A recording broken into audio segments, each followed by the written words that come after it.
Hello student, कैसे हैं। मैं प्राण सर फिर से आपका स्वागत करता हूं आपका अपना चैनल। आज हम लोग देखेंगे जैव प्रक्रम कक्षा 10 का ब्रेक में उत्सर्जन की क्रिया विधि। ये इस चैप्टर का लास्ट टॉपिक होगा, ब्रेक में उत्सर्जन क्रिया विधि। इसमें क्या था, कल हमने देखा था कि किस प्रकार से ब्रेक क्या होता था। ये ब्रेक थी, इस ब्रेक से यूरिया का और अपशिष्ट पदार्थों का क्या हो रहा था, निष्कासन हो रहा था। तो ये निष्कासन जो हो रहा था, ये निष्कासन अपशिष्ट पदार्थों का कर रहा था। कौन सा अपशिष्ट पदार्थ, नाइट्रोजनी अपशिष्ट पदार्थ था ये किडनी, जिसको ब्रेक बोल रहे थे। इस ब्रेक के अंदर में ये नेफ्रॉन, इसी के अंदर में इसका पार्ट था ये, जो नाइट्रोजनस बेस को क्या करता है, छानकर अलग करता है। तो इसके बारे में आज थोड़ा सा देख लेंगे। इसका जो स्ट्रक्चर होता है, तो इस प्रकार से इसका स्ट्रक्चर है।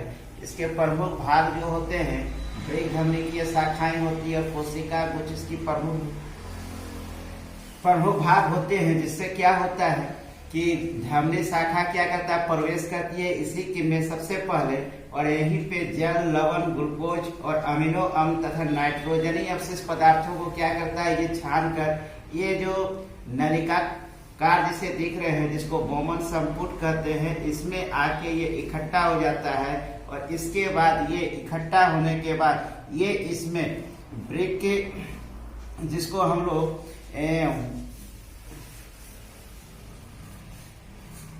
ये जो था ब्लाडर में आके इकट्ठा हो जाता है, जिसको हम लोग बोले थे कल, ये ब्लाडर में आके इकट्ठा हो रहा है। और उसके बाद ये यूरिन के रास्ते क्या हो रहा है, यूरिन से हम लोगों का शरीर के बाहर निकल जा रहा है। तो इसके प्रमुख भाग जो थे, कुचिका, कुछ बोमन संपुट, ये जो घुमावदार है ये ब्रेकाणु का नलिकाकार भाग कहलाता है। और ये ब्रेक धमनी है, जिसके चारों तरफ क्या हुआ, लपेटे हुई है इसमें इस प्रकार से। और संग्रहालय वाहिनी है ये, और ये ब्रेक धमनी की शाखाएं होती है, जिसके अंदर में ये स्थित है। तो पहला जो सबसे महत्वपूर्ण इसका भाग होता है कोशिका गुच्छ, ये क्या करता है, जब ब्रेक की धमनी की शाखा ब्रेकाणु में प्रवेश करती है, मतलब क्या हुआ, ब्रेकाणु जब नेफ्रॉन जिसको बोलते हैं इंग्लिश में, इसका नेफ्रॉन नाम है, नेफ्रॉन के नाम से लिए जाना जाता है। नेफ्रॉन ब्रेकाणु में प्रवेश करती है, तब ये क्या करती है, जल, लवण, ग्लूकोज, अमीनो अम्ल तथा अन्य नाइट्रोजनी अपशिष्ट पदार्थ कोशिका गुच्छ में छन कर बोमन संपुट में आ जाती है। जैसा कि बताए थे कि यहाँ पे छन के ये सब क्या कर जाता है, बोमन संपुट में आ जाती है। इसके बाद क्या होता है, बोमन संपुट में आने के बाद ब्रेकाणु के नलिका भाग में शरीर के लिए उपयोगी पदार्थ अभी भी अगर लगता है कि इसमें कुछ भी अभी भी हम लोगों के लिए बच गया है, इससे अवशोषण करना, तो उसको लास्ट समय तक इसका पुनः अवशोषण कर लिया जाता है, ग्लूकोज का, अमीनो अम्ल का, लवण का तथा जल का।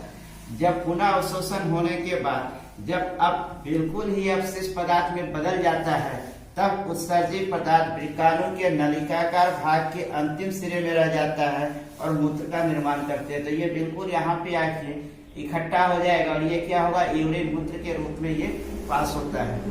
मूत्र क्या होता है, मूत्रवाहिनी से होता हुआ, ये वाला था मूत्रवाहिनी, कल दिखवाए थे इसके, ये था मूत्रवाहिनी जिसको बोलते हैं। ये मूत्रवाहिनी से होता हुआ मूत्राशय में संग्रहित हो जाता है। ये वाला क्या था, ब्लाडर जिसको बोलते थे, ये मूत्राशय था, ये मूत्राशय में इकट्ठा हो जाता है। इकट्ठा होने के बाद दाब द्वारा मूत्र मार्ग से बाहर निकल जाता है। उसके बाद क्या होता है, इसमें प्रेशर बनेगा। प्रेशर बनने के बाद क्या होता है, ये शरीर से मूत्र मार्ग द्वारा ये शरीर से बाहर निकल जाता है अपशिष्ट पदार्थ। अब किसी का क्या होता है, अगला टॉपिक जो इसमें आता है वो आता है आर्टिफिशियल किडनी, जिसको कृत्रिम ब्रेक या अपोहन कहते हैं। इसमें क्या होता है, किसी कारण से अगर किडनी किसी व्यक्ति का काम नहीं कर रहा है, या किसी ऐसे कारण से काम फिल्टर ये नहीं कर पा रहा है किसका, यूरिन का, उस कंडीशन में क्या होता है, रोगी को आर्टिफिशियल किडनी कराना पड़ता है। इसमें क्या होता है, ये एक ऐसी युक्ति है जिसके द्वारा रोगियों में से कृत्रिम ब्रेक की मदद से नाइट्रोजन युक्त अपशिष्ट पदार्थ को बाहर निकाला जाता है। ये एक हॉस्पिटल में इसको किया जाता है, ये घरों में मुमकिन नहीं है। इसके लिए हॉस्पिटल को रोगी को एडमिट होना पड़ता है हॉस्पिटल में, और डॉक्टर क्या करता है, उसका आर्टिफिशियल किडनी करते हैं। शरीर से उसके सारे नाइट्रोजनस बेस को निकाल दिया जाता है। एक लंबे प्रोसेस से गुजरना पड़ता है। यहाँ पे क्या होता है, इसके शरीर में हाथों में क्या होता है, एक सुई डाल के इसमें से सारे ब्लड को क्या होता है, नाइट्रोजनस बेस को बाहर निकालना पड़ता है, और एक मशीन में डाल के क्या होता है, इसका आर्टिफिशियल किडनी का इसकी मदद से इसमें नाइट्रोजनस बेस को इकट्ठा किया जाता है और साफ करके पुनः इसको शरीर में इस साफ रक्त को क्या होता है, फिर से शरीर के भीतर में डाल दिया जाता है। तो ये एक आर्टिफिशियल किडनी की मदद से हम क्या कहते हैं, शरीर की नाइट्रोजनस बेस को बाहर निकालते हैं।